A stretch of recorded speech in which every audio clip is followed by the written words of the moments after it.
Hey guys, here's a project I've been working on lately. This is using a computer joystick to control an RC plane. So the joystick is connected to an Arduino. A bit of coding involved to convert the joystick values into a PPM stream.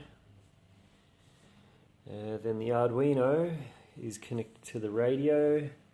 That's via the trainer port. So we activate the trainer, and now we got full joystick control. So we got roll,